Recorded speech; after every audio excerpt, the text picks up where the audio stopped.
Welcome. We are excited to be here today. I have been looking forward to this call since it has been scheduled. We have an amazing Aspire mentor who has been with us at West longer than I have been at West, volunteering her time, editing essays, helping guide guide students on the selective college process. And it's been pretty phenomenal for me to witness and watch her in action, but the relationships that she builds with her students. I've told her this before. I think she is going to be invited to weddings in the future of her students, of Titans. They stay in amazing contact with each other because of the hurdles and obstacles that they go through in this process. And she is just so knowledgeable, not only for our Titans, but she's also helped both of her daughters be accepted and admitted into high-level colleges. So without further ado, Miss Victoria Moreland is here today, and she has a Titan who is her Aspire student, Miss Lierta, here as well. So I'm going to mute my video and you guys can take it away. Okay, thank you, Coach Lippold, for that introduction. I'm really happy to be here today with everyone to talk about a little of what I know about selective schools. And I am excited to see everyone that is on the call. And I want to thank Lierta for being here and agreeing to share her very up-to-date knowledge and experience, given that she has just gone through the 2020-2021 application cycle for admission next fall with a number of selective schools on her list. So she is a great resource for us today. Be forewarned that I have a lot of slides that are very packed with information. You can take screenshots if you want, you can take notes, but know that the deck will be available to you after the presentation to access links and information. I like a slide deck to kind of be able to stand on its own as a reference with or without the recording. So you will have that, all that information. When you see a magenta kind of student speak label, that's kind of a reminder to me that Lierta is going to be sharing something at that point, but she'll also be jumping in at various other points throughout the presentation. First, I'd like to say a little bit about my personal experience with our topic today. You can read my own bio at the Aspire Mentors webpage. So here instead, I'd like to highlight my inspiration for joining the Aspire program. That inspiration began with my two Titan alum, my daughters, Claire and Danielle.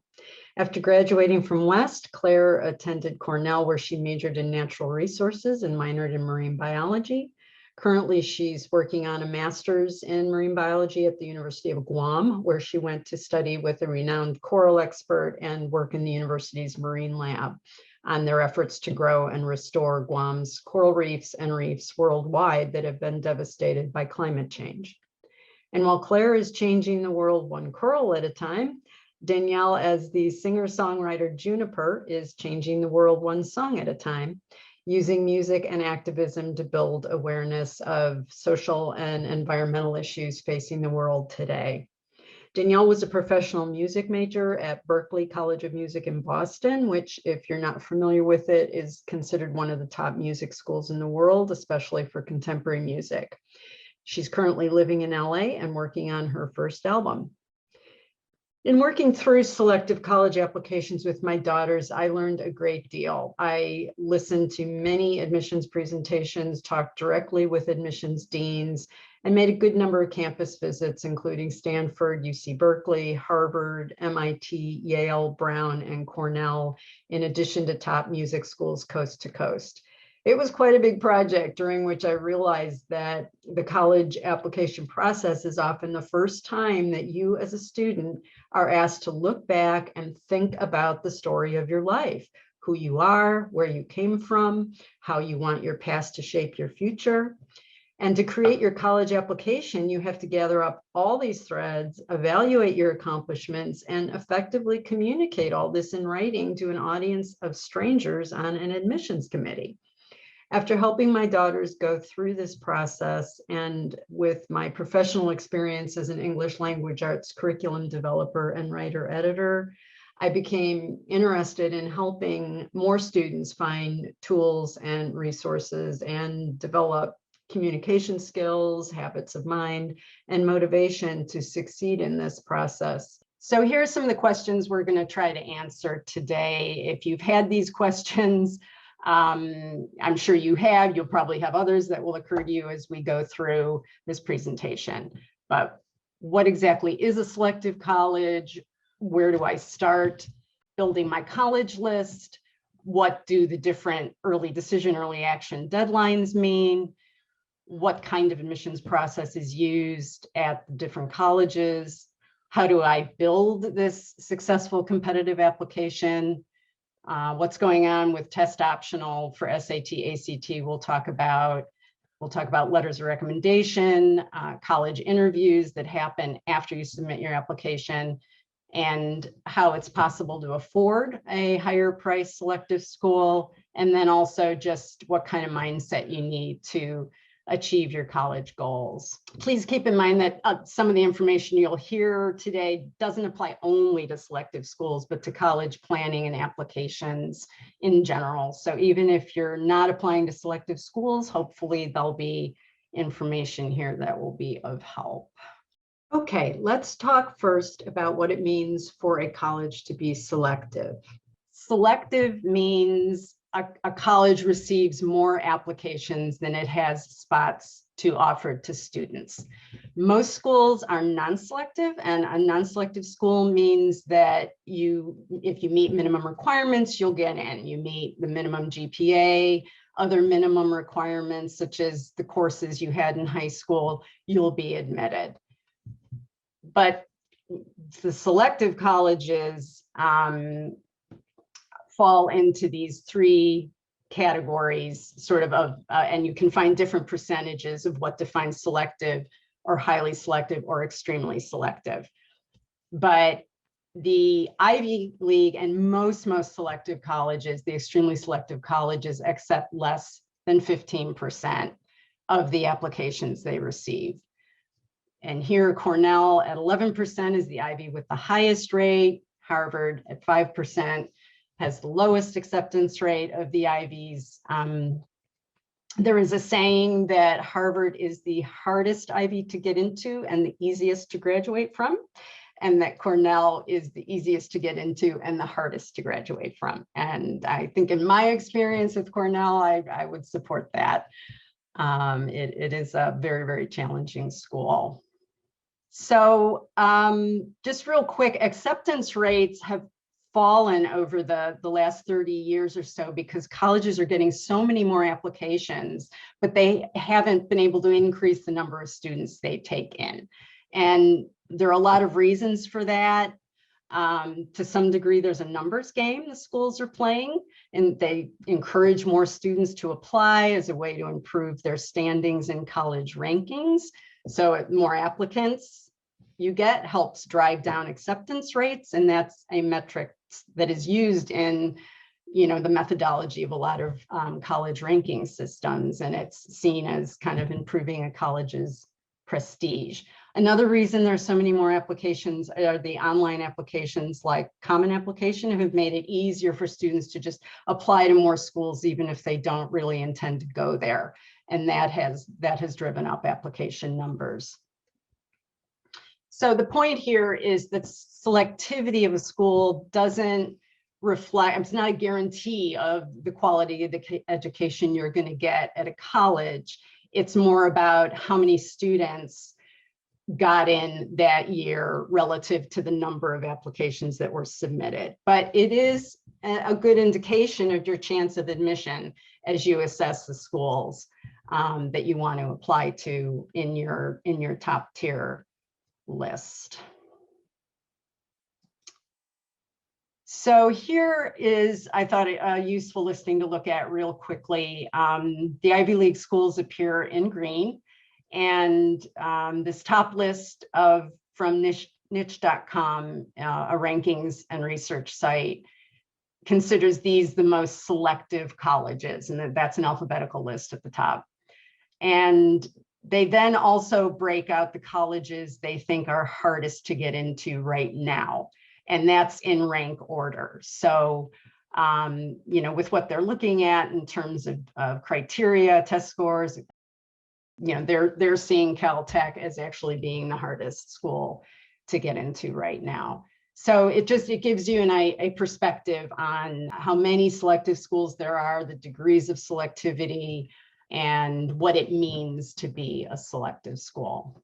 Okay, so Lierta, I'm going to pause here just for a second if you had anything you wanted to add.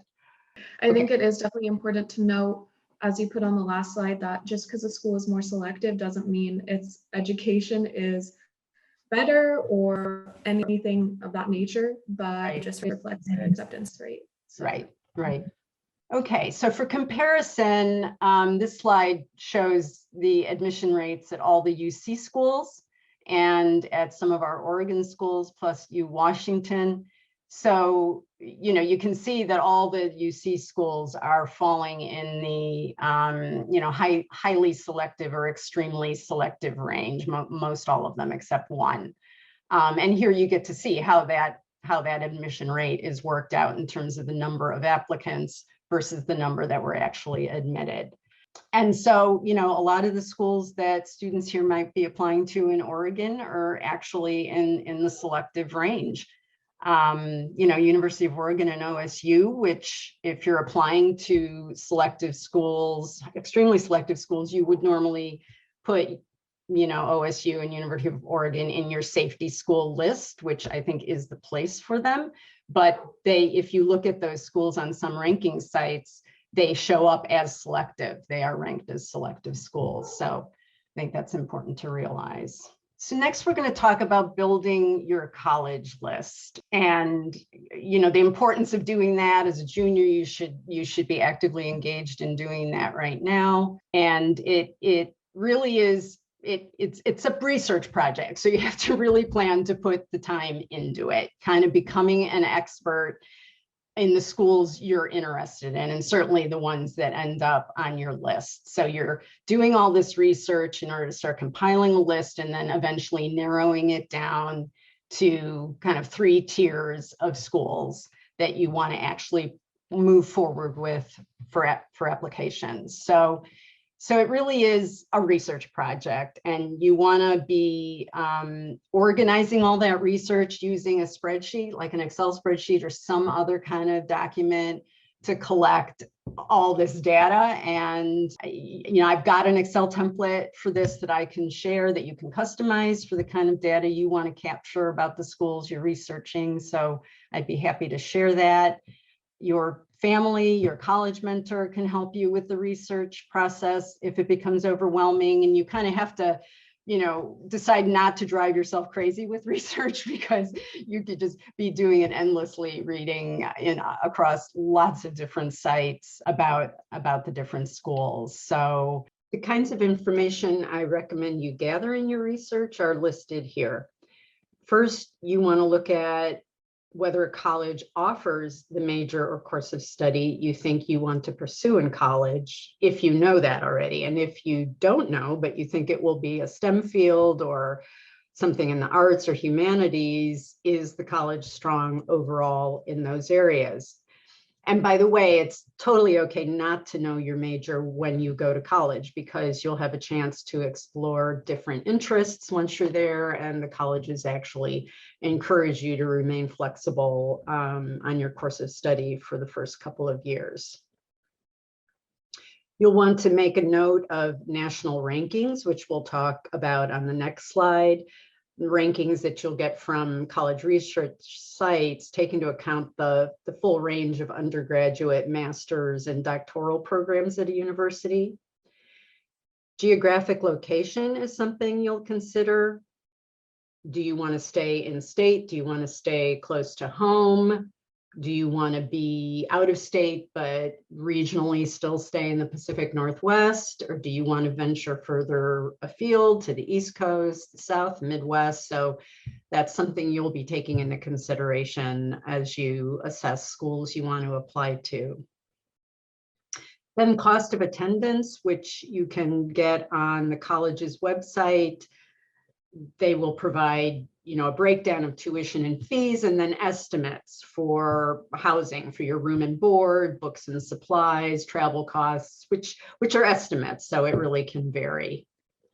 Atmosphere and setting, is urban versus rural. What kind of campus experience? Is it a big town? Is it a little town? And just where the location is, and whether that's something you think you can picture yourself at. And also part of that is campus size, number of students. Is there going to be a really huge student body as opposed to a smaller, maybe private college experience? And then the student academic profile, which you can find on the college's website, which gives you information about the median GPA, median test scores of the most recent class that was admitted as freshmen to the school. And then you can capture admission rates and faculty-student ratio as well. So you want to spend a lot of time in where you're going for all this research. You want to really spend a lot of time on the college's website itself. It's really your best source, going to undergraduate admissions at the school website. So you want to really use that as your kind of definitive information, but you're also going to be going to college research websites that are the ranking sites, the search sites, and we'll talk about those in a minute. Going to college fairs, talking to reps, talking to any students currently at the college who might be at the fair is a good resource. Visiting local campuses, which gives you a feel for college life, what questions you ask any other schools you're looking at, and you can take a tour if tours are being offered, if you're able to visit a local campus. And of course, there are virtual tours of colleges on their websites, and there may be admissions information sessions that you can sign up for virtually. So those are all really good sources for your research. Also following colleges on social media, looking for blogs from the school itself or where students are discussing particular schools, and then talking to as many people as you can about their college experience. You can really glean a lot from that firsthand knowledge people will share with you. So all of this research, you're working toward coming up with a list. However long it is, you want to then narrow it down to, I recommend about 8 to 12 schools. I usually ask students to try to hit, about 10 that they think they want to move forward with in the application process. And you want to organize it in these 3 levels or tiers. The percentages here for each tier are really just a guideline. It'll probably vary for everybody exactly how many schools are safety versus target versus reach. But those safety schools are those shoe-in schools, those ones there's very little chance you will not get into that school. And so you've got that kind of as a safety net at the end of this whole process. Your target or match schools are schools kind of mid-range that you feel you're pretty sure you're going to get into, but they're maybe a little more selective. And then your reach schools are your Ivy League schools, your dream schools, those really selective schools that you want to have on your list for sure. But again, this is just a guideline for how you build your list. Certainly it's risky to apply to nothing but reach schools or mostly reach schools. But then again, if you don't apply to any, you cut yourself off from amazing opportunities and all the doors that can open. So college search sites and rankings, and this is where I think you have to be careful to just really be targeted about how you use these sites. Definitely using them with a grain of salt. Everybody has to decide how much they want to weigh what a college's national ranking is. And you can see in this chart here, I put together what US News was saying and what niche.com was saying about these schools. Again, Ivies are appearing in the green rows, and there's a lot of deviation, as you can see, because these sites use different criteria. So really just pick a couple that you feel good with what how the information is communicated, you're able to find what you need, and just stick with those. And maybe you cross-check some details or data against another site, but certainly don't, be kind of doing a deep dive into all of these different sites. I have listed here the probably most familiar ones. I'm liking niche.com a lot because it takes into account student reviews. So it may provide the kind of information more from a student perspective that you want. But these are the ones that I go to when I'm looking for information. And the rankings can be really useful to identify the best programs in your field of interest. Whatever you think you want to major in, that's often a good place to start. Like, who's got the best programs in that particular thing that I think I want to study in college. You will keep updating your list, absolutely, from junior to senior year, and Lierta can probably weigh in on that. You're adding, you're deleting. You may at the very last minute decide to, once you've got all your common application or coalition app filled in, that you're going to add some schools. So it is kind of a fluid, organic thing until that point that you really have to get all your applications in. But the goal at the end of this really is to give yourself choices. So the outcome of all the hard work you've put into your applications will be, at this time of year, a year from now, you're getting, a really nice number of great admission offers to choose from, and have a choice about where you go to study. Lierta, I'm sure you have something to say about this process. Yeah, just to kind of add on to everything that Victoria already said, it's really important to note that what one site ranks a college is not necessarily what it might be for you. For example, some site might have Harvard listed 4 slots above Stanford, but you might realize that Stanford for you is a way better fit than Harvard. So I really encourage you to look beyond a college's rank, or if you are looking at a rank, look at it for the specific program that you're interested in, rather than just a general rank. Because, Princeton might be ranked number 1 on US News, but you might not feel comfortable on Princeton's campus at all. So it's really important to note that all of these rankings are pretty subjective, and that then allows you to create your own subjective ranking of all these schools. Absolutely. Yeah, that's great advice. So there are quite a few deadline decisions when it comes to selective schools. You've probably heard about early decision, early action, and all of these types of admissions deadlines. I borrowed this graphic from the collegespy.com, which I think is a good site to go to. It's a for pay, a for hire counseling service, but there are resources you can access there free, and there's also a nice series of podcasts they do, which I could recommend.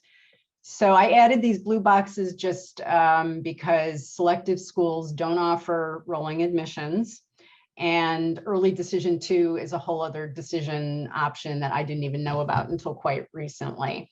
So early decision, both 1 and 2, is a binding process. It's important to know. You can apply to college earlier than the regular deadline by November of your senior year, and you'll receive your notification in December. And if you got in, wow, you're done. You're going to the school you wanted to go to, and you don't have to think about it anymore. But if you are accepted there, you are required to commit to that school. That's what the binding part means. So it's also important to know that if you're not admitted under early decision, you can't reapply for regular decision. That's kind of the final decision from that school. The early decision 2, which the Ivies do not do, is it allows you to apply early decision, but closer to the regular decision deadline in January. So you would receive your notification in mid-February. Again, you're required to commit and attend there. If you're accepted, again, If you're not admitted, you can't reapply for regular. So, the early decision is really if you've got that one school that is absolutely your top school and you're willing to make a binding commitment to that particular university. And if they accept you, you are obligated to withdraw all other applications you've got out there and enroll in that school. Now, one reason if early decision 2 is offered, you may do that is if you're denied at an early decision 1 school and you have a second favorite, you will improve your odds of admission at that second favorite by applying early decision 2. The later deadline also allows you to strengthen your application with good senior year grades and improved test scores, because that's an important thing to remember. Early decision, the schools are looking only at your grades up through junior year. So you've got to know by November, you've got the strongest possible application, you're competitive, and you're willing to submit at that point because you really think you're ready and have a good chance. So early action is non-binding.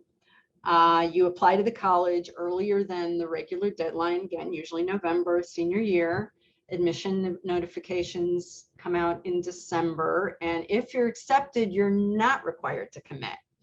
So for the most part, you can apply to as many early action colleges as you want. Now, restrictive early action, which a number of selective schools do, at some places it's called single choice early action. It's a limited number of schools offer this, but restrictive early action is more restrictive than early action, but it's less committal than early decision. You're restricted from applying to other schools early when you do REA at a school. And in all instances, you're prohibited from applying early decision at any other schools.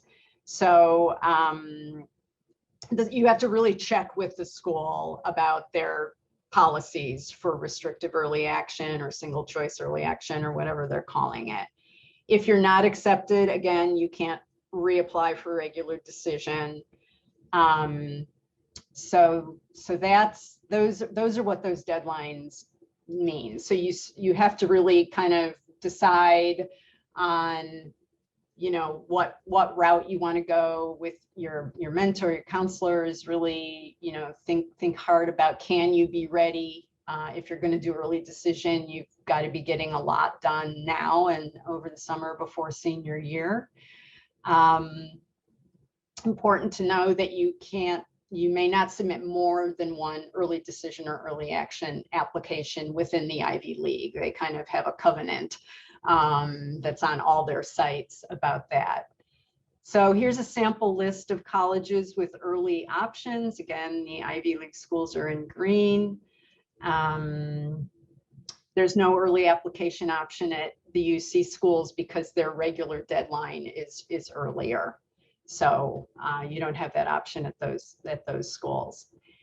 So we kind of want to fast forward here a little bit and talk about what can happen after you submit your application under early action or early decision, and that is a deferral. And that's where the college defers kind of making a decision, a final decision about your application, and they defer you to regular decision. So it means they're going to consider you again in that whole pool of applicants they get under the regular deadline.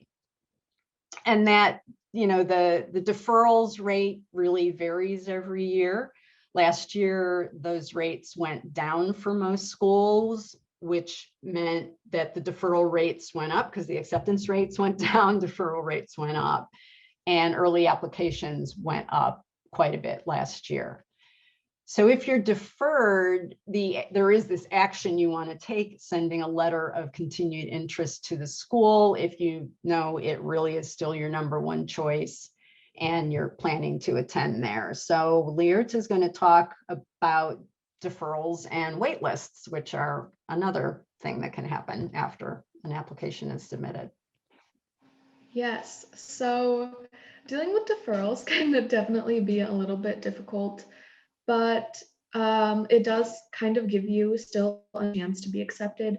It's hard because, you know, you want that decision right at that moment. You want to know, did I get in or did I get rejected? But, you know, you have to remain hopeful and then take the next steps. So as Victoria said, the next step, if you get deferred, is definitely to send a letter of continued interest. If you're still interested in that school, if it's still one of your top choices. If you don't want to go, if you've changed your mind at that point, obviously do not send it over. But a letter of continued interest has definitely helped a lot of people get from a deferral to an acceptance. So basically, the pattern that you want to follow if you're doing a letter of continued interest is start off by thanking the college for deferring you, which I know might sound a little bit funny, but you're basically thanking them for deferring you and not straight up rejecting you from the start. So that's kind of how you start, and you start by saying how honored you feel to be deferred and not rejected. And then you would go in and list some updates on your academic record, your extracurriculars, things that you've achieved since being deferred, and basically showing that everything you wrote on your application, everything you said you're passionate about, you really are passionate about, and you've continued to do those things and take action in various fields. So that's definitely a really, really important part of that. And then at the end, it is really, really crucial that you say, if you got accepted, you will go. If you got accepted, this is still a really top choice school for you. And so following that pattern, I think, and I talked with Victoria about this too, has been a very successful method to follow. So yeah, that's kind of the next step. And then a wait list, a very similar experience. Usually wait lists are done regular decision. So they put you on the wait list if someone defers their admission, and then you have the chance of getting in. It's a very similar process basically, and you're just sending the same thing. You're just saying, like, thank you for waitlisting me and not rejecting me. This is what I've done, and this is why I still want to attend your school. And through sending this, you're just hoping that your admission officer will read it and that they will think, okay, this person definitely still wants to go, and I will consider them more seriously than I would have potentially. So yeah, that's kind of just a general overview on that. There's so much that you can Google and look into and watch videos about other people's experience with these types of letters, but that's kind of a general format to follow. Yeah, it's you know, and I think what's important, as Lierta's explaining, is that you know, you can strategize. There are things you can do, like sending the letter of enthusiasm, letter of continued interest to these schools. You know, and the wait listing can be disappointing, but it you know, in some ways the school is using it to deal on their end with the uncertainty of the admissions process, right? They, just as students don't know whether they'll be admitted, those admission officers don't know how many of the admitted students are going to actually accept the offer of admission. So that's why they create this wait list. And it means they have really made a final decision on your file, and you know, they would admit you if the place, a spot opens up. So before we leave deadlines, you know, it just, you may want to consider just that traditional regular decision deadline if you feel your grades are improving on an upward trend senior year, you're taking classes senior year that are more rigorous than you had in your previous couple of years, or you're retaking standardized tests to improve scores if the college is accepting scores, you know, or you're working on some big project in fall of your senior year that you want to be able to leverage on your application. So definitely there are very good reasons to stick with the regular decision deadline. So just a rule of thumb, apply early if you're organized, you have a strong, thoughtful application all ready to go. If not, wait for that regular decision deadline, because the strength of your application is the key thing here. Okay. So I wanted to talk a little bit about the admissions process, and also just what an admissions committee is. We talk about an admissions committee, and you know, it isn't a computer algorithm that that they're feeding your application through. It is really people employed by the college, and their job is to piece together this puzzle of this strong class incoming freshman class for the next year. And the people on that committee are usually deans, faculty members. Sometimes they include students on those committees. And it may be divided into people who focus specifically on your geographical region and then make recommendations to the larger committee. So that's what we mean when we're talking about an admissions committee.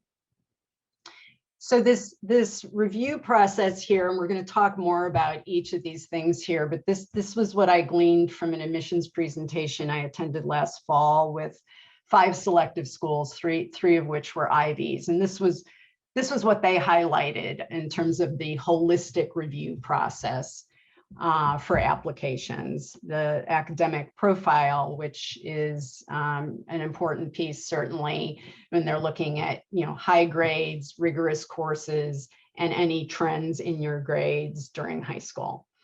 Test scores, extracurriculars, these were particular things they mentioned, but they also mentioned that they understand it's been an unusual past year due to the pandemic, and the range of activities you normally would have had to participate in just were not possible. Recommendation letters, usually 2 coming from your teachers that you had for more challenging courses your last couple of years of school, of course, in addition to the counselor recommendation. The supplemental essays, that we'll talk more about those too.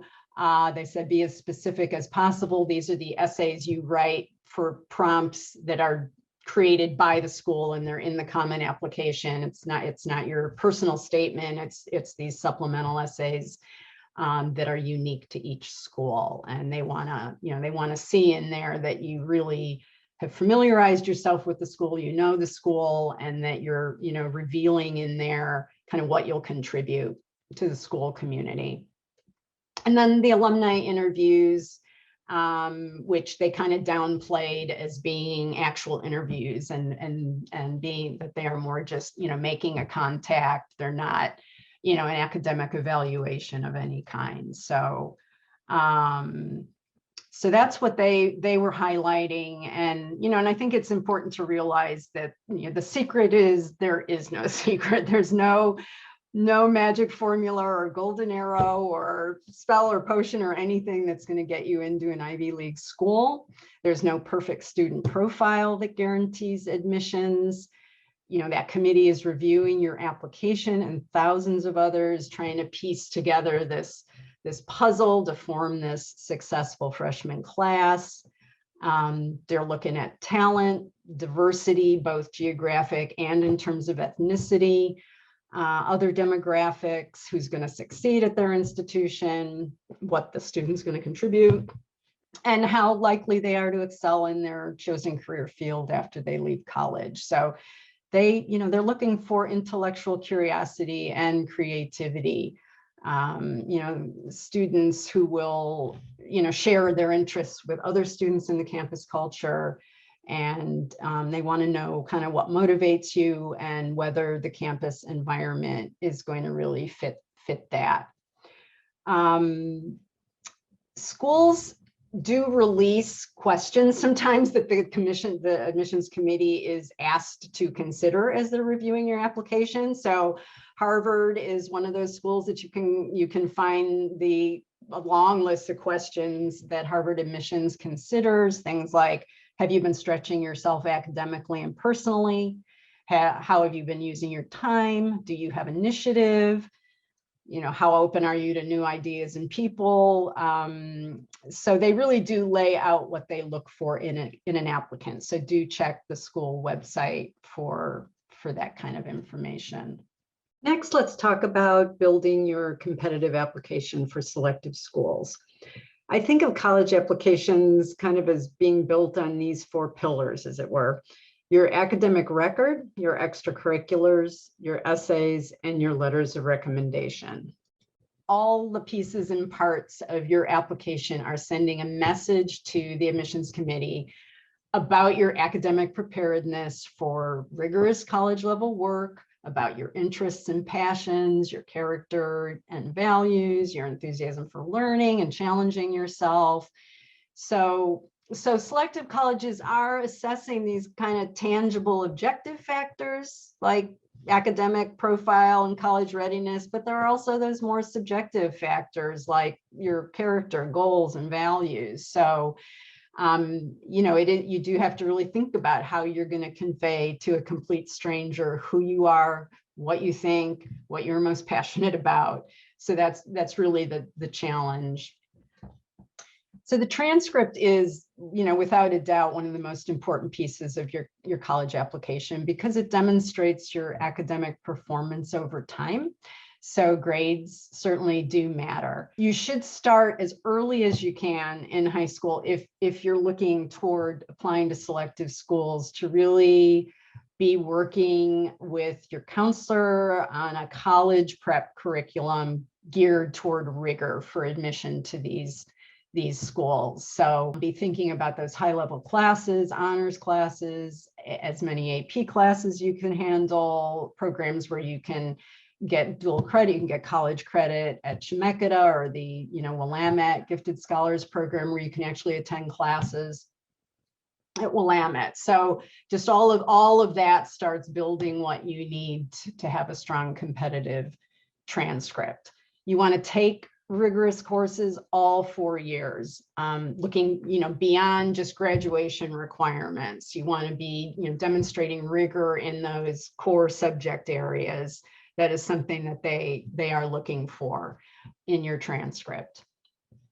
So you have to work hard, and you know, while you're focusing on your transcript, you have to also balance your other commitments, your extracurriculars, you know, and make sure you're doing, you know, all of those extracurriculars, but also are you leaving yourself enough time to study and, you know, participate in maybe additional academic challenges, job shadows, or research projects. So it is kind of something you have to kind of, I think, be monitoring and reassessing all the time. And we'll talk more about the standardized testing, but you know, you really do want to take and retake if needed the SAT and or ACT, and definitely leave prep time for that. It does make a difference, but know that you can retake a number of times leading up to the final deadlines for your applications. And I just wanted to mention here to be sure to take the PSAT, as it's your qualifying data point for consideration for a National Merit Scholarship Program. So as you're building your transcript, it's good to kind of know what that student profile of admitted freshmen at schools is. You know, you kind of, well, what is the average GPA for a student who's admitted? And it can really help you decide, you know, when you're deciding, are you competitive academically for these top level schools? So that's important to consider. Lierta, anything about? Yeah, about rigor, I think beyond just showing a college that you can take rigorous courses, it's important to know if that kind of workload is something that you can handle, because it is really hard. And sometimes when we think about selective schools, we don't necessarily think about how hard it would be to attend the school and just kind of think about how hard it is to get in. But it's really important to consider that you might want to take classes that form a similar rigor to what you take at that college to see if you could actually handle that. And then beyond that, it's important to note that like 1B isn't going to kill you, because I know we're talking about academic reports and stuff of that nature. And again, you can check what the median GPA is at your school that you're applying to. But colleges know that not everyone is going to have a perfect 4.0. Not everyone is going to have a weighted GPA of 4.8. Mm-hmm. They realize that. So it's important for you to kind of be easy on yourself sometimes and not like freak out just because you got 1B, because that's not gonna ruin your chances of getting into a good school. Absolutely. Yeah, that's a very good point to make. They're all these pieces and parts of your application. The transcript is just one of them, and a B absolutely wouldn't sink your chances. Very good point. This is a question I often get about foreign language because it is a time-consuming thing that can be, when you're forecasting and you're putting together your curriculum, how much foreign language are you going to take? And it has really become, a core prerequisite at most colleges. And it can be a differentiator in selective schools as they're assessing and evaluating these thousands of applications from candidates who are equally qualified in all other sorts of ways. There are some admissions officers that say they do give more consideration to students with the 4 years of language. So it also tells them that you've got this, interest in having that knowledge and in achieving proficiency.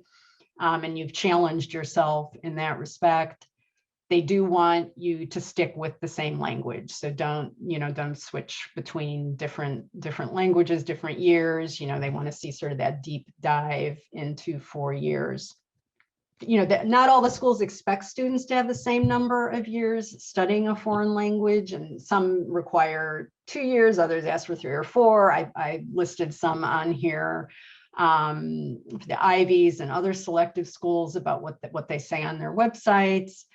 Yale says, well, we don't require any foreign language, but of course, they would prefer it or expect to see it in your transcript. For some schools, you can use your AP foreign language scores for college credit or for placing into a higher level college language class. So, the schools do make allowances for if you took foreign language before high school, or if you have heritage language skills, then they can place you directly in a higher level course to meet their minimum requirement. So they're really with foreign language looking for depth and mastery. Part of that, I know, is also, these schools want their graduates to be prepared to compete globally in today's global marketplace, and having foreign language skill is very, very valuable. So do think carefully before you drop language classes your senior year. On the other hand, don't panic if you don't have all the years that the school is asking for. If you don't have that minimum, the schools do invite students to write a letter to the admissions committee explaining the reasons they didn't take certain courses, like why you dropped foreign language, because you may have, wanted to focus more on high-level science classes, given your interest in STEM. So, the colleges acknowledge it's acceptable for you to drop a course in your senior year in order to take a second course in an area that's of greater interest to you. So that's kind of the landscape right now about foreign language piece in your transcript. So next, I'd like to touch on the current landscape for standardized testing and the test optional option you will have for fall 2022 admissions. All the Ivy schools, as I have here, have announced that they are going to remain test optional for the application cycle next year. A good place to go to check whether a school is test optional or not is fairtest.org, that I put the link here for. It's a really good resource for that. And just to sort of, you can dive into how different colleges use their test scores. So I think Coach Lippold has been giving this message as well, that test optional does not mean you should not take SAT and or ACT if it is offered. And that I've listed here the reasons why you should still take it. Because if you get a good score that you would want to submit to a school, you should do that. It demonstrates you took on that additional challenge, you did well, and they will consider that, those scores in your application package. Also, some scholarships and other programs that if tests are being given, they may request test scores. So it isn't just for your college application necessarily that you could use those. And it is a good academic challenge to take those tests. So I really do recommend that you do that. The Ivies have said that it without those test scores, they make adjustments. It's not hard for them to review your application and sort of shift how they're assessing your academic readiness. So if you decide not to submit those scores, you are not at any disadvantage. And if you're applying early action, you can decide to share scores at a later time.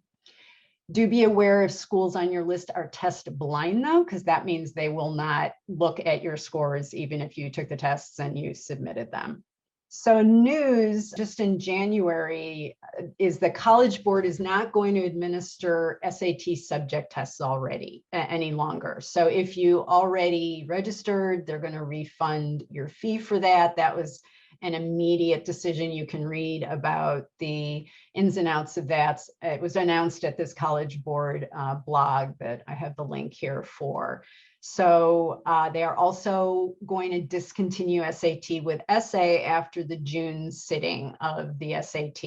So you can decide to still take it with essay. I think that's a question you can discuss with your college mentor. I would advocate still taking SAT with essay at that point. Also, ACT is going to drop its writing section. So a lot of this was driven by wanting to reduce the demands on students and eliminate, a lot of redundant exams that they may be taking, and just to reduce the burden on them, acknowledging that there are other ways for students to demonstrate their mastery, say, of essay writing. So the colleges, many colleges, including all the Ivies, had stopped requiring subject tests in SAT with essay even before this. So that might be part of what drove this decision on the part of the College Board.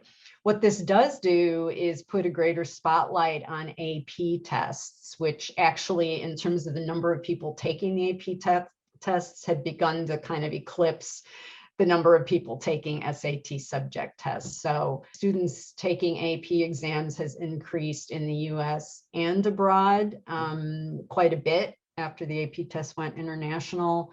So, and I do think, taking an AP class and then taking that exam is a better indicator of academic performance over time. So that is what is going on with test optional. Okay, so extracurriculars is the next pillar of your competitive application.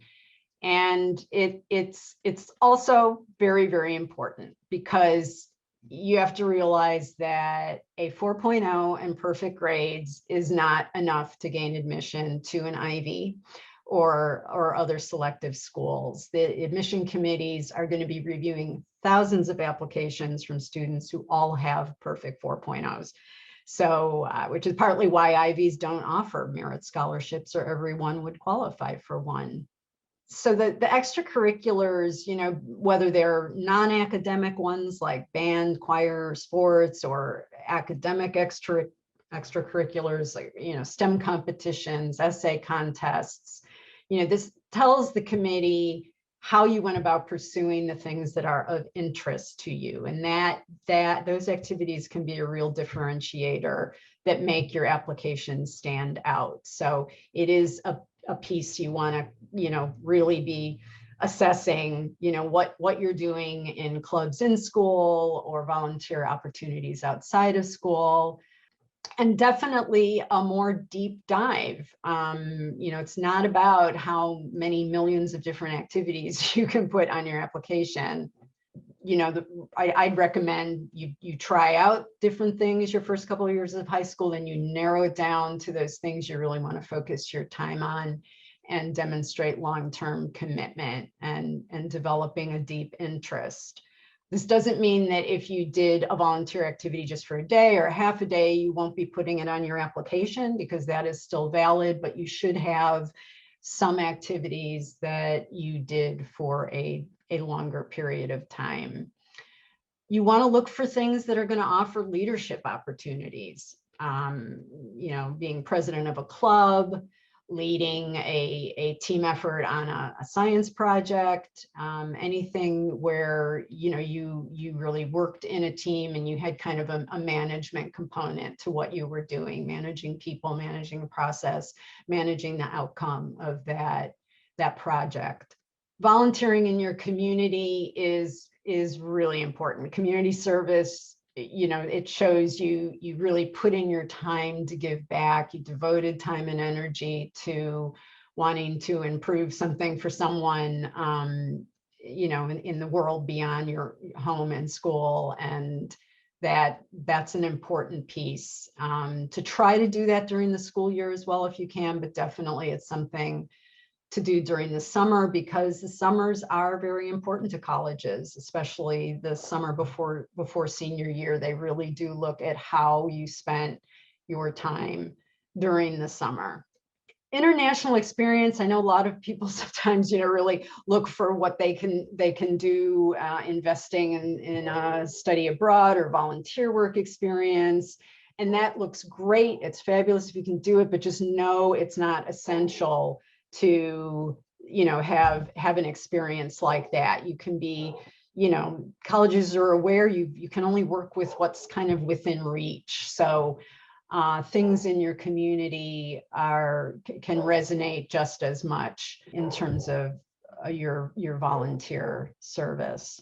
Especially if you're pursuing STEM, looking for research opportunities, science fairs, STEM summer camps, something that showed you devoted your free time to really wanting to do research in what you're interested in.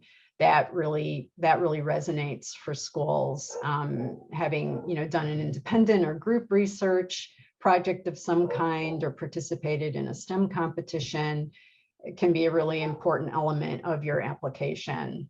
Summer work is, if you're working during the school year, working during the summer, that is a great piece as well. It demonstrates you have a strong work ethic, and you know, gain a lot of experience and insight through that real world experience of a job. And it shows you're also interested in, you know, making money, saving for college. It shows a lot of initiatives. So look for those resources for opportunities. I know there's the volunteering page and apprenticeships page on the Titan College Career site. Talk to people. I've got some lists that I can share of opportunities. It's, you know, right now you should really, as a junior, be planning for what you can use your summer for. And of course, within the possible confines of still needing to do things virtually because of the pandemic. Very important to keep track of your activities, because when you sit down to do your Common App and you're asked, you know, what was it called and how many hours per week did you put in, you could be really racking your brain for something you did, you know, freshman year. So, you know, good idea to keep a log or a journal or a spreadsheet or something to capture all of the time you spent, what it was you were doing. Was there a leadership component, what you learned, what skills you gained? So that is important. Lierta, do you have anything to add? Yeah, when doing extracurriculars, I think there's kind of this false narrative that you should do a bunch of things in a bunch of different fields. And I'm obviously not an expert, I don't know everything, but I don't think that's true. I think if you really show commitment to what you're planning to pursue, like if you're really interested in politics and a lot of your extracurriculars gear political, I think that can really help you in the long run, rather than having like soccer and choir and tennis and all this stuff. Both are great options, but I mean, I don't think it's necessary to stretch yourself super thin in every single area. And additionally, internships are such a great opportunity. I had an unpaid internship with a local judge, and that was really great because it allowed me to have firsthand experience in the field that I want to be in when I grow up. So I think that is a really great opportunity beyond just your college application. It really allows you to see, is this what I want to pursue for a long period of time, or should I start looking for other career options? So, right, absolutely. Yeah, it shows you sort of got out there and already practiced that thing that you think you might want to make your career out of. So it's great advice. Okay, moving on to essays, which are another important pillar of your application, very important. Admissions committees really pay attention to the essays because this is where they want to hear you speak to them directly. They want to hear your authentic, honest self, your personality, what you're curious about, what you're enthusiastic about. So they are really seeing this as your opportunity to kind of come off the page, come out of all the data of your transcript and really round you out as a person to them. So that's where the essays really resonate. And colleges are looking for intellectual curiosity and creativity, these top tier schools. So they want to see that you're sort of exploring your community, you're thinking about issues and problems and imagining solutions to those problems. And that's the kind of content they're looking for. But they want you to be your authentic self as well. They'll know if you're just sort of telling them what you think they want to hear. So you've got to really just be yourself in these essays. Some of these tips, I want to give credit to the College Essay Guide, who can be found on YouTube, and also the Ivy Wise website podcasts, which are very helpful. About your topic, do look for an original topic, something uncommon. The connections you make are uncommon. You want to edit through and try to use uncommon language. And but with that, it doesn't have to be sort of a big exotic overseas experience or something. Again, this is what's within reach. What challenges can you identify just in everyday life, at school, work, or home that you draw on for your essay. So you can write a memorable, thoughtful essay that connects your ideas with themes in your own life. So start with what you know is always the best advice.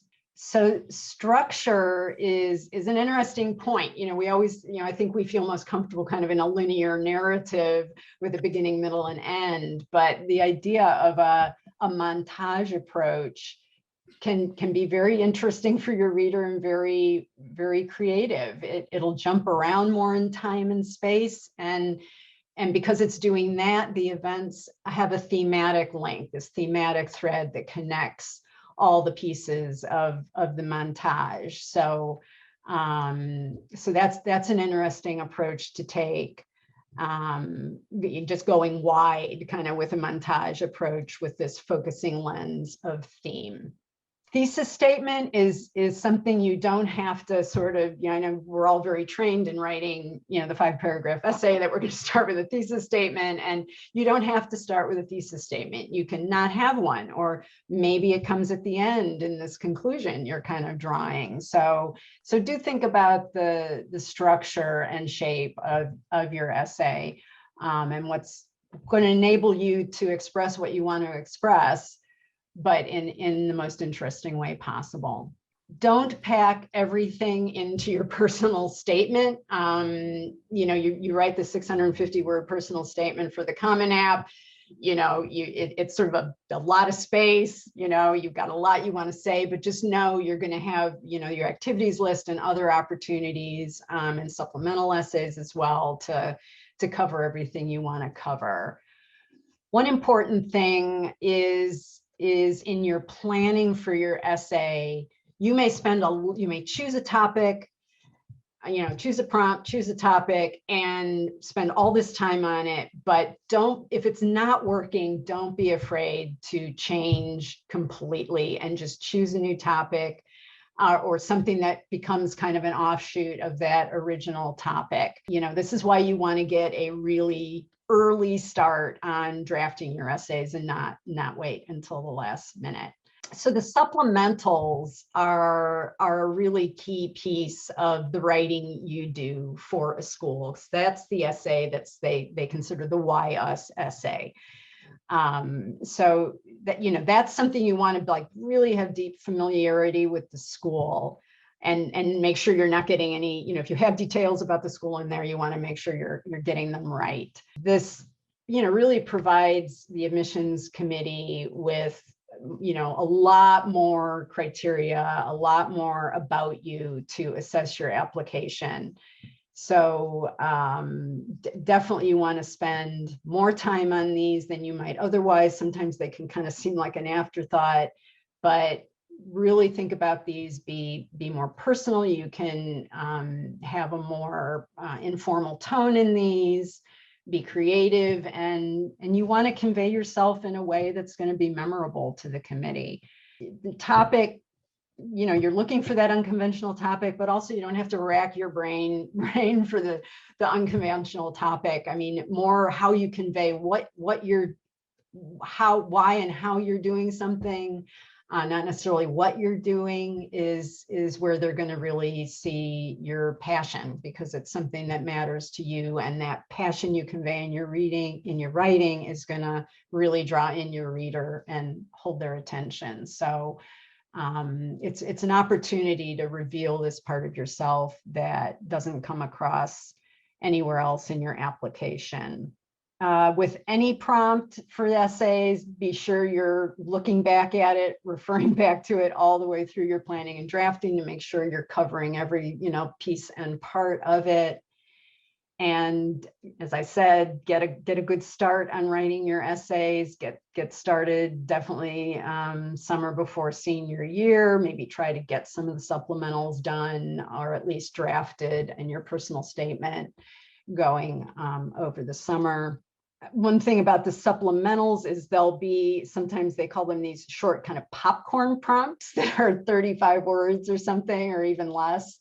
And those can be a real challenge. So, think about, it's a kind of an opportunity to touch on something that did not get covered elsewhere in your application, or, special interest that has nothing at all to do with academics. So, those can be deceptively simple, I guess, but it's very, very hard to convey meaning in only 35 words. And then be sure you've got your reviewers, your readers, your editors, those people, whether it's your college mentor, a family member, friends, to really give you feedback that can help you revise and create the strongest possible essay. So I've put the link here for the common essay prompts, and Lierta, you are going to talk a little bit more about planning and drafting. Yes, so I think Victoria covered everything really, really well, but I think my biggest tip is to write something really unique. As Victoria said, it doesn't need to be something that you're racking your brain about for months and months and months, but picking a unique topic is really going to help you stand out, because if you think about it, these admissions officers are reading countless essays every single day, and you don't want to just have one that fits the standard mold or is a cliche essay. If you can find a topic that stands out, that's really, really cool. And I mean, it doesn't have to be something extravagant, as we said, some exotic overseas experience. It can be something completely random. I've seen people write them about paper clips, about their favorite food, about a number. It can be totally, totally random. A really important part is that you're telling your story. I know a lot of times people think following the kind of sob story pattern is the best way to go, but you want to make sure that whatever story you're telling is your story. You're not telling a story about something sad that happened to your neighbor or something sad that happened to a parent, because although it may definitely be emotional, if it didn't affect you, or if you didn't grow from it, or if you didn't learn something from that experience, it's not really going to be beneficial for you to write that essay, because it's not yours. So definitely start early. I think I started drafting in August. My first draft was, I think, double the word count. And my biggest tip is just to start writing. Just write about whatever you think your essay is going to be about. So I was pretty sure I was going to write about this one thing.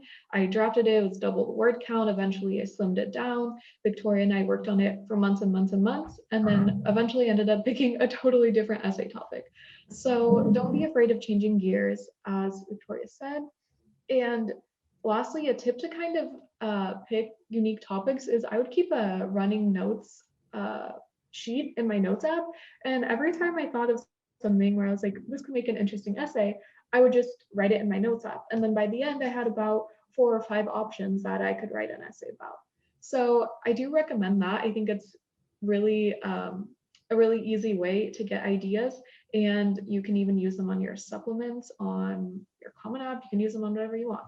So those are my biggest tips on essays. Great, and that's a great idea about keeping an ideas journal. I mean, all good writers do that. You know, they because something will occur to you just when you're walking down the street or driving, or you know, and you want to capture it so you don't forget it. And I think that's a great tip. Okay, the fourth and final major pillar of your college application are your letters of recommendation. And it really is a good idea to start thinking about these, you know, even early in your junior year, thinking about, well, which teachers did you have in core subjects the last 2 years that you would feel comfortable, you think would write a good recommendation for you. It might not be the teachers in whose classes you did a stellar job even. It's really important to pick those teachers who know you best as a person, even if you've got to be in their class. You aren't just automatically going to that teacher you got an A from. It's who is going to be able to really comment on you as a person. And for that, you need to really get to know your teachers. They want to talk to you. They care about your success. Go to them with questions about what you're learning, about your interests. Sit with them and get to know them. So you're, you know, when you come to them also to write a letter of recommendation, it really makes sense that you'd be asking them because you have this relationship with them.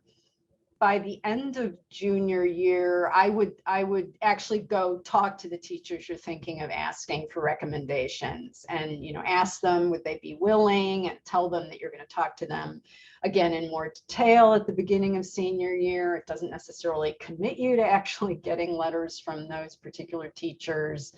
You can change your mind, but you've gotten the ball rolling and you've given them a heads up that you're looking to them to write a recommendation. Give them bullet point, give them something in writing. When you want them to write your letter, you've asked them, they've agreed, give them bullet points for what you want them to cover in the letter and sit down and talk it through with them. Their letters, the teacher letters, really need to address who you are as a student in your academic context. So that's what you want to talk about, how the teacher will do that.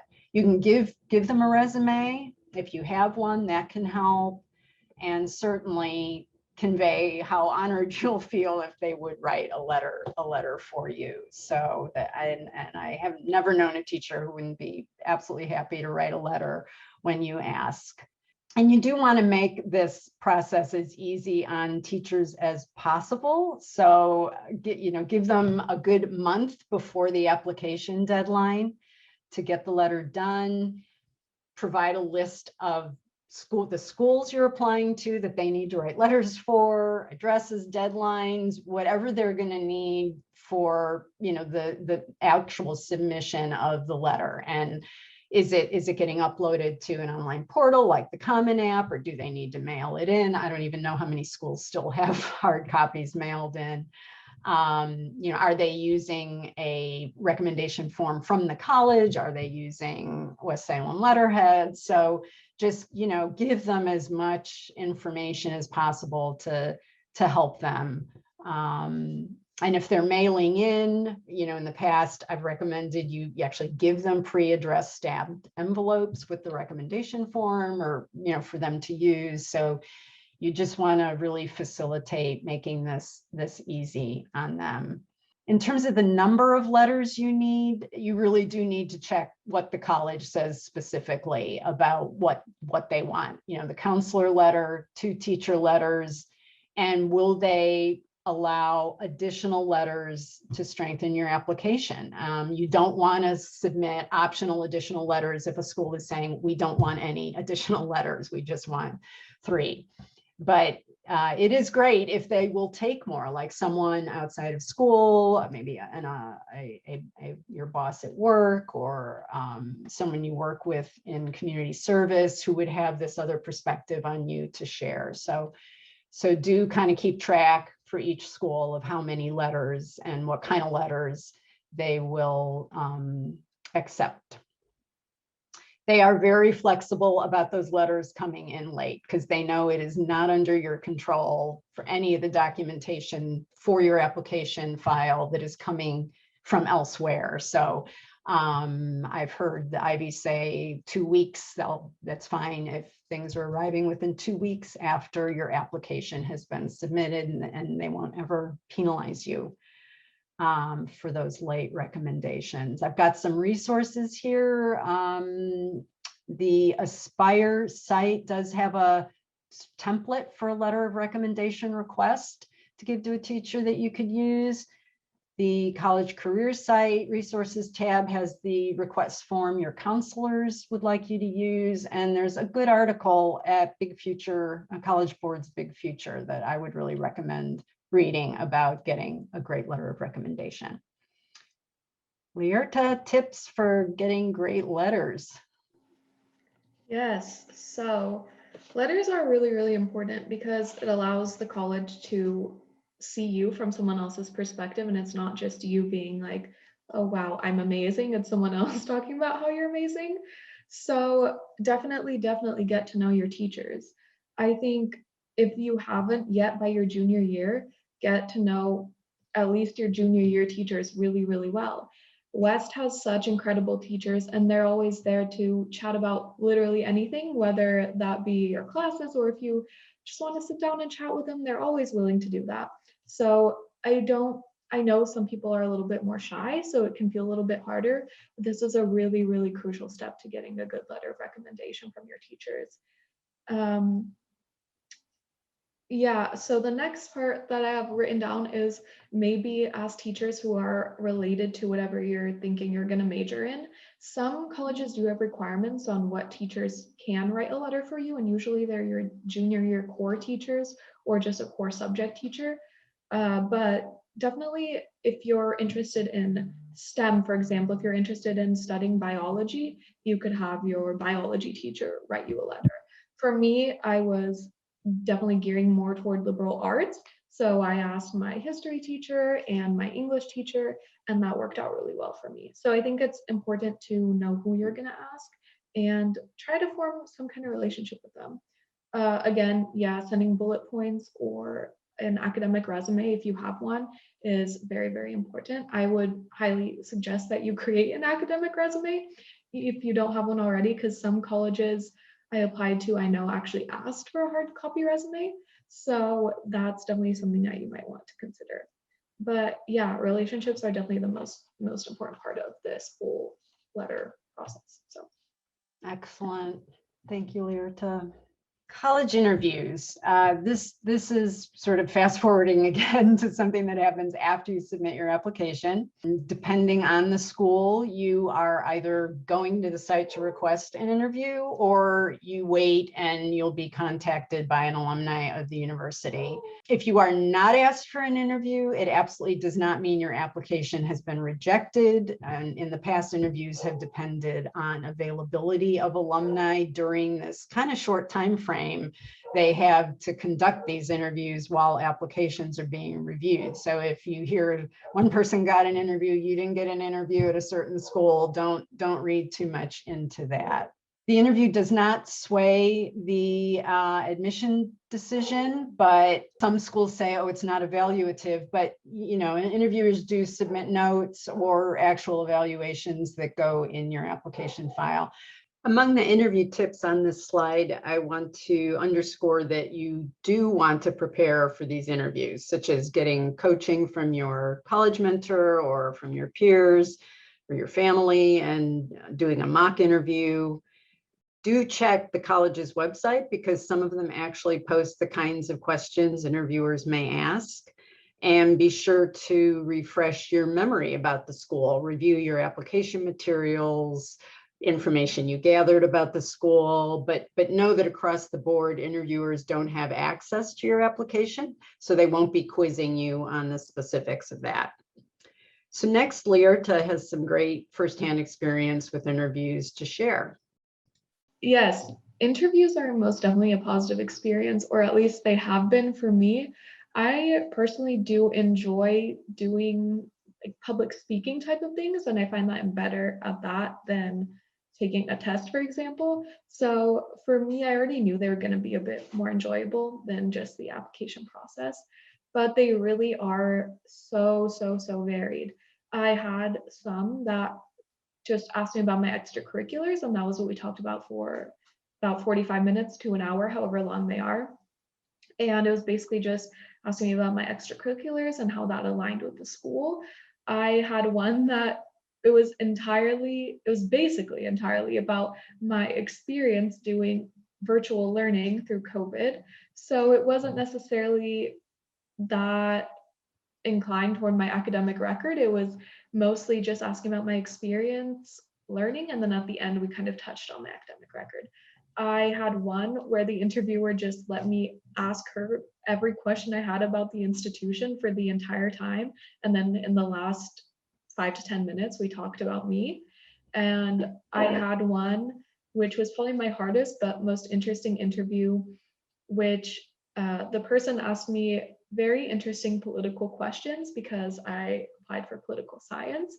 And so they asked me so many different situational questions. What would I do if I was leading this state and this person brought this complaint to me? Just so many different questions. And so it can be really hard to prepare for these interviews because they can be totally random. As I just said, all these experiences were so different.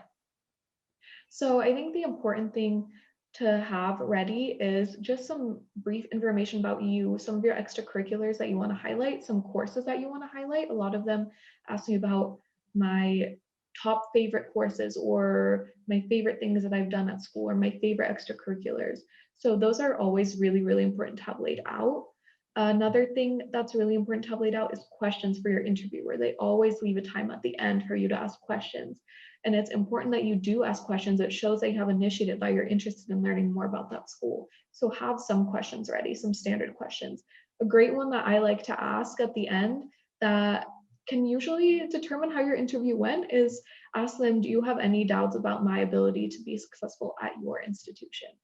And this gives them kind of a chance to reflect on your interview, and it gives you a chance to see, would you be a good fit for that institution at the same time? Also, as Victoria said, have some little information on the school. They're going to ask you why you want to go to that school. You need to know why you want to go to, let's say, Stanford. You can't just say, oh, because it's ranked #1. You need to know what programs you're interested in, why, what aspect the school has that you love. So just be really knowledgeable about the school before you go into it.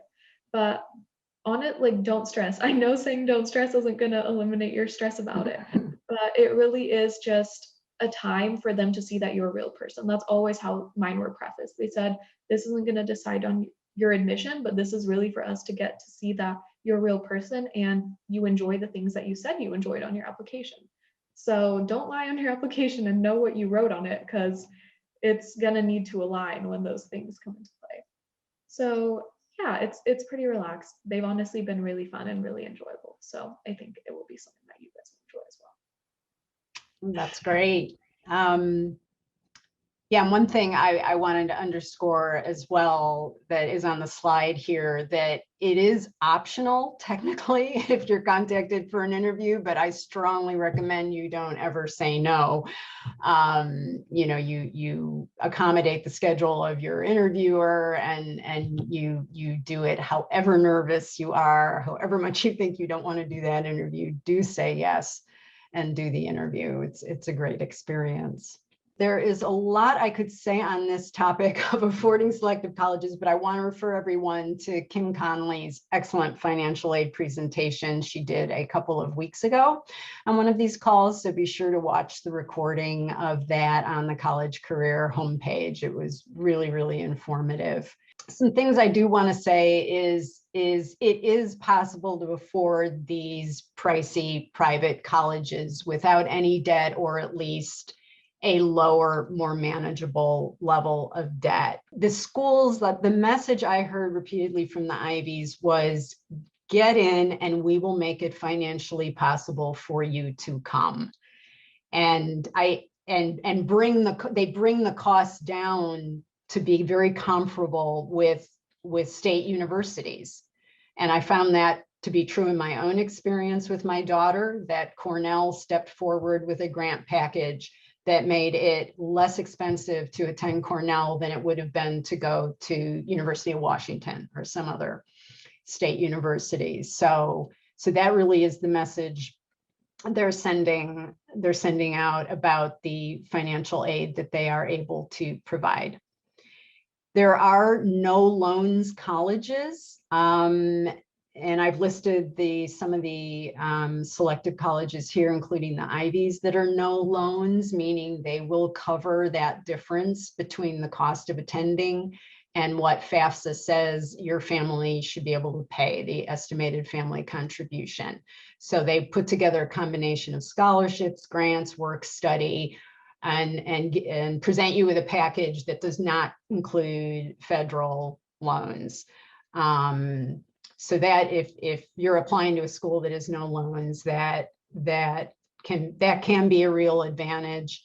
One thing to know about work study in your financial aid package is you don't have to accept it. You know, just because they've thrown it in there, you don't have to accept it. If it's a small amount, it actually can make it harder to find a work study position on campus, because the department might want to hire that student who's got a higher amount that's going to pay their salary to work for the department. So, you really do have to put in the work to, if you've got a work study in your package and you want to avail yourself of it, you have to find a work study eligible job on the campus and then work enough hours to earn that amount that is in your work study financial aid award. So need blind colleges, universities, they look at student need on a case-by-case basis. So the good thing about that is your financial aid package could be much more generous than you otherwise would think, because they really are looking at your situation. And what need blind means is you and your family's ability to pay the cost of attendance is not at all factored into their decision about whether to admit you or not. So they're only considering those non-financial parts of your application. And this is how the Ivies and most top tier schools work. They are 100% need based. And among the Ivies, some are 100% need blind and others are more need aware, depending on an applicant's citizenship status, for example. So you really do have to just check what the policies are at the individual school. And need to know that it isn't, at a need blind school, does not mean you're going to get a full ride. You will still be paying something out of pocket for your tuition at a need blind university. I wanted to talk about endowments a little because they really are, endowment funds is an important indicator of the financial health of a college.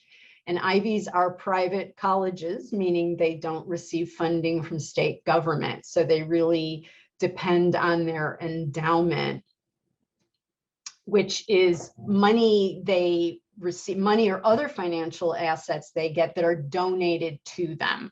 So charitable donations are a primary source of funds for the endowment at a university. And these endowment funds go to support teaching, research, special public service missions of the college. So it really is that endowment size that indicates the wealth of a university. And I put here the top 10 wealthiest universities as of 2019, according to the National Center for Education Statistics, are these universities. So, when you're looking at, should I go to an Ivy League school? Am I going to be able to afford it? The size of their endowment is what's going to, make it affordable for you, because that means there's going to be more scholarship money. One piece of the financial experience at Selective School is the CSS Profile, which is a whole other document you have to submit in addition to FAFSA. And I've included a link here in the student guide at College Board for the CSS profile, which tells you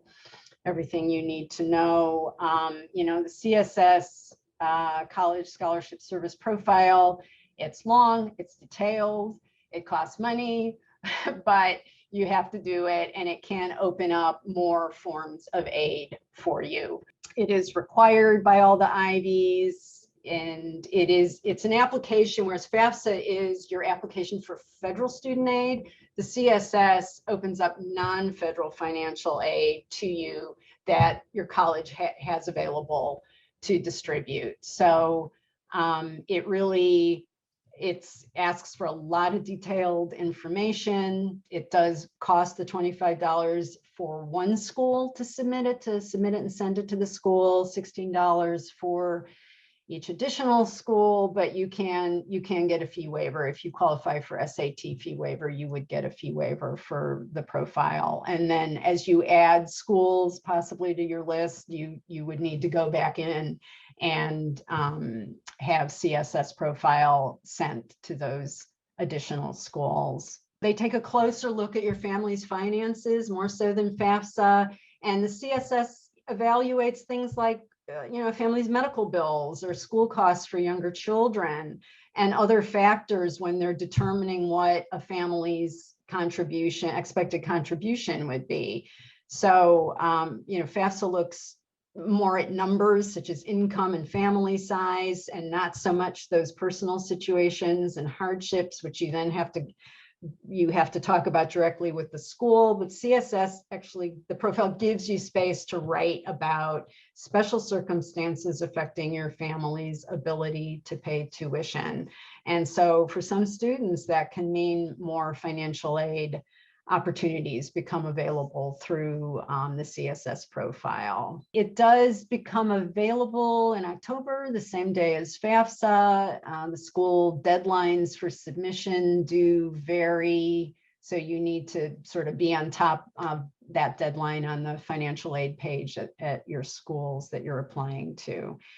It does require it breaks out a minimum student contribution.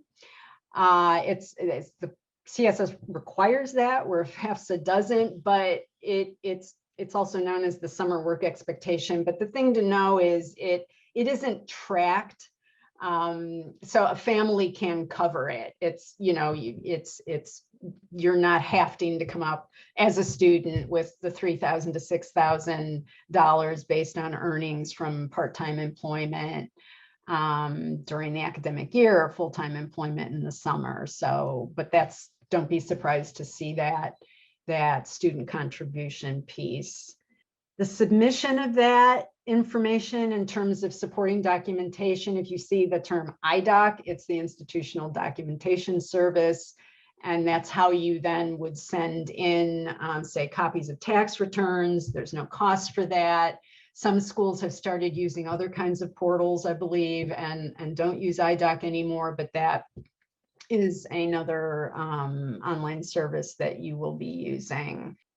I wanted to touch on Questbridge, which the Questbridge College Match Program, which your individual mentors may have spoken to you about already. It's an incredible program with 45 partner schools that includes all the Ivies except Harvard and Cornell.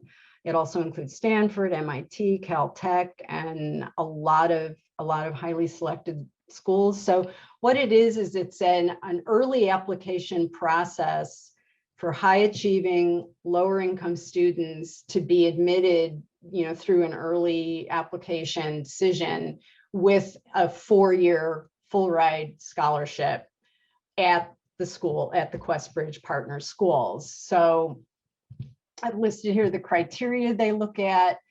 You can get a lot more detail and information at the Questbridge website.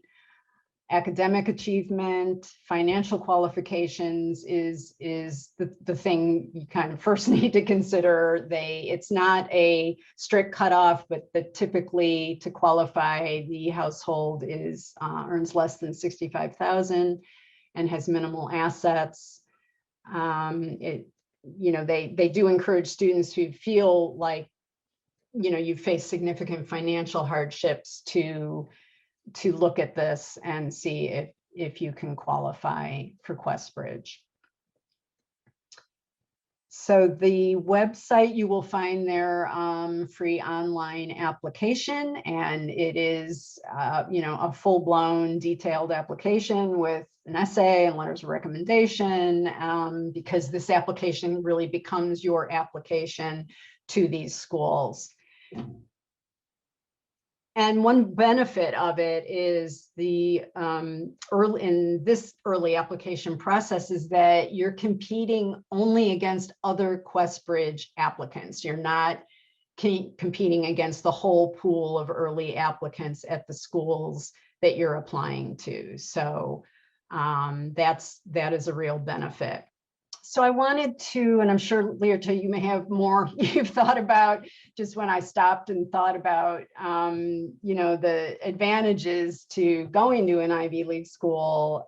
It's certainly not for everyone, but there really it really is true that these schools are so invested in their students succeeding after they've so carefully chosen who they want to admit to their academic community, that there are so many resources to support your success. Once you get in and you are there are support mechanisms of all kinds to help you succeed, to get through and get great job placement and succeed after graduation. So that the resources are a big part of what these schools are able to offer.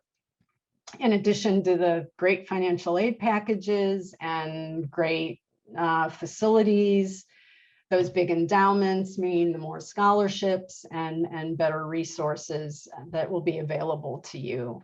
So it's true that of course, these schools, it's a myth that they kind of churn out nothing but the best and the brightest students who are going to have these fabulous careers and higher earnings. But degrees from these schools do open doors, and you make fabulous networking connections that will stay with you throughout your life. And those networks are really, really something you want to tap into and be aware that you are now part of this alumni network at these schools. The schools offer rigor, which is why you're going to school, why you're going to college, and you want to learn and push yourself. So you are then going to a school where that's a guarantee that you are going to be pushed harder academically, but you know that you already have proven in high school that you're able to do that. And as Lierta was saying, you really want to think about, can you handle this level of work before you dive into attending an Ivy League school or applying to an Ivy League school? So it is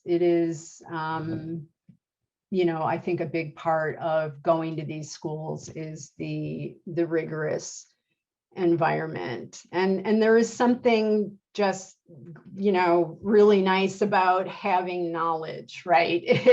It shapes your beliefs, values, your ability to empathize with other people. You learn life skills in and out of the classroom that shape you into an informed, responsible citizen. So striving for rigor and excellence in what you do so that you can give back to your community and the world is really should be the goal of an education. Yes, certainly the diversity in the student population. I think that is definitely something you will find at a selective school. And the Ivies themselves have pointed out that even this past year, when going from home particularly far for college might not seem like something you really want to do, there's still that benefit to living in a campus in this community that's academically driven and has this abundance of resources. So So those are some of the benefits that I think you want to consider as you go down this path. And finally, maintaining a positive attitude, which, as Lierta has conveyed, is really, really important. You want to do whatever it takes to foster a healthy, balanced mindset and manage the stress that sometimes makes college applications seem overwhelming. Here are some tips that might help you stay positive and take charge of your application process.